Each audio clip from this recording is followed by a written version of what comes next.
this is nothing like sprinting or starting or anything like that. If you go into triple extension and you're sprinting, what happens to your pelvis?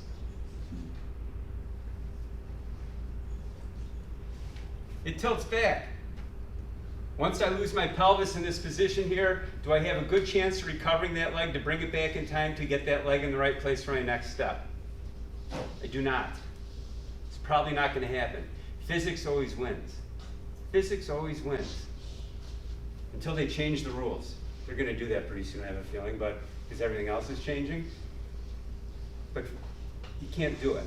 So if you get into that triple extension position, whether in acceleration or max velocity, you can't recover. You don't have time to recover because you're only in the air for so long. No matter how fast you are, you're only in the air for so long. Once I've lost it, the timing will be slowed down. My foot's going to either land out in front or sideways, and now I have put a brake in front of my body instead of accelerator. When I extend, we push up when we go into our triple extension. For our cleans or our deadlifts, we want to come up. We're learning to go that way. Where do we have to push when we sprint? That way. It's a completely different mechanism in your ankle to go that way compared to up. If I go straight up, there is no tendon involvement in any of my energy to move. But if I go that way, it suddenly changes. Now, in a perfect world, it's all tendon. That's why you see really good sprinters. What's the first thing you notice about really good sprinters rather than their big butt? Calves are high and tight. No calves. Like this big.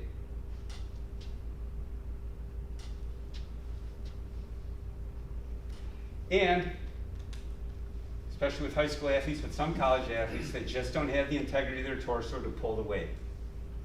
We're getting strong at moving our torso around, either get control of the bar on our back or pulling it up off the ground, which once I lose that relationship between my spine and my shin, I am now using my back to lift the weight rather than drive with my legs.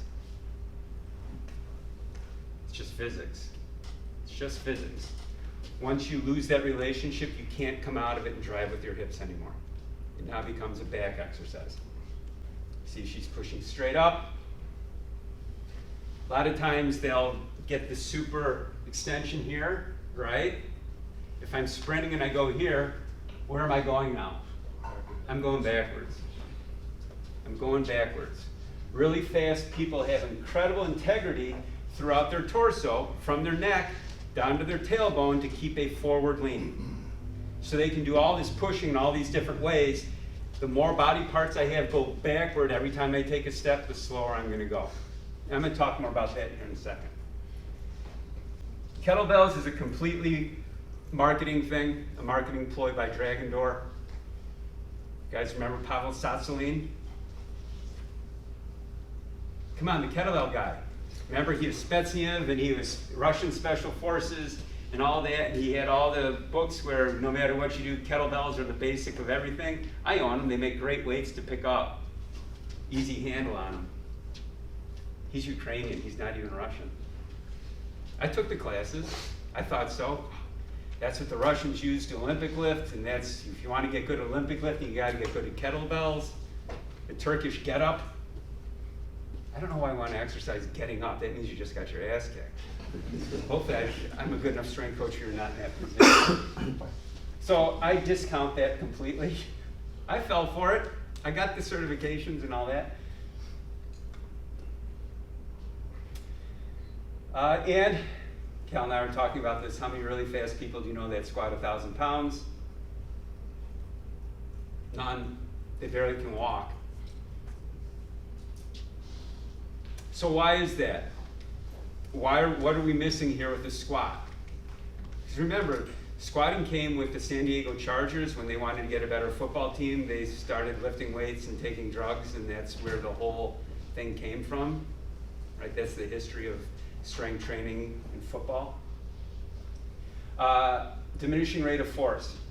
So it's where are you pushing? If you can squat a lot of weight and push that way, you're going to be better off. But if I just get good at pushing up and I don't use my ankles and feet at all, I'm wasting my time.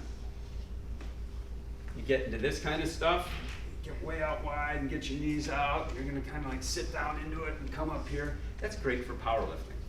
That's a great powerlifting technique.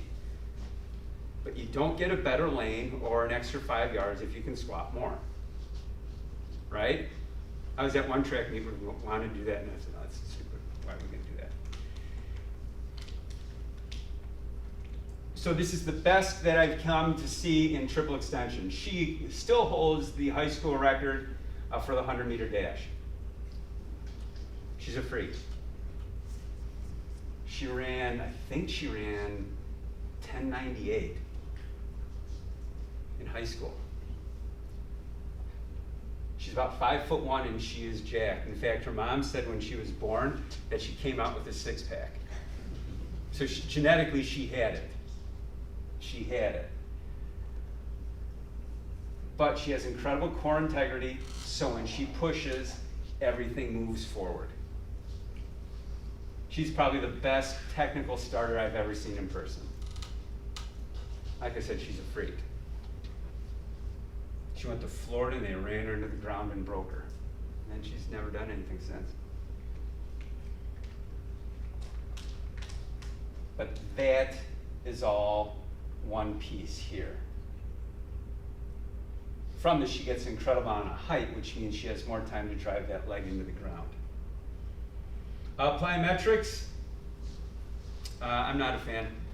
I tried them, took the Don Chu course, met some Russian guy once who showed me some stuff. I never got anything out of them. The box jump up is not what they wanted at all. But that's what we've turned into because CrossFitters do it and it looks good. But the problem with plyometrics is you're on the ground too long. With plyometrics, the focus should be on the absorption of force rather than how much can I create, because when we sprint, it's really about absorbing and putting back out again. It's really an efficiency issue. If you are going to do plyometrics, they should be preceded by a small hop. So why would you do that? Well, there's something in your body called slack. Should I do a quick thing on slack? Is everyone familiar with muscle slack? Who's not familiar with muscle slack? Okay, I'll talk about it then. So muscle slack is the idea when you have a joint, a limb or a shank or something, that there's a muscle that lays loose in between those two parts. What makes someone explosive is the ability to take up the slack in that muscle and explode from that point. How many people know that coach, the college coach that comes and says, I want the twitchy ones. Show me your twitchy ones, coach. We only recruit twitchy ones here. The one with the twitch. That's who I'm looking for.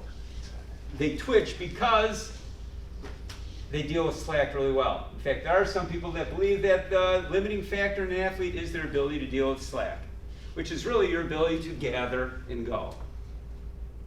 When we lift weights, we get really good at gathering far and do these big mega vertical jumps, but really good jumpers, they're down and up really quick and they're like way up there and they come back down and go, wow, that's impressive.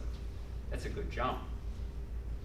So it's the ability for your body to align to take up the slack in the entire system so you can actually go. So if I add a mini pre-jump to anything that I'm doing, your body has already taken up the slack. So that means on that second jump when I go, I'm actually jumping in an athletic position where the body has already dealt with slack, and that's my true power. Now at first I read that I don't know if that's true, let me try it out. Sure enough, my really explosive guys can go jump up on one little mini box, and off that mini box you have a really big jump and it happens really quick because I put my timing mat down and I see how long they're on the ground. My less explosive people, they jump up on a little mini box, and I only talk about an inch. And they're there forever, and then they go, and it's like, wow, that took a really long time for you to get up off that box. Because takes them a while to deal with that slack. We want the guy that doesn't have to do a lot of stuff to just pop up in the air. And you can train that. That is what your plyometric training should be around. Now, if you're in the weight room, it's really easy. Okay, we're gonna do a set of squats, and then we're gonna step off, and you're gonna do 5 little mini jumps onto this little mat that's about that tall, and then jump up as high as you can. That would be a good combination. Be better if you did it on one leg. Because once I change that pelvic position, it changes everything.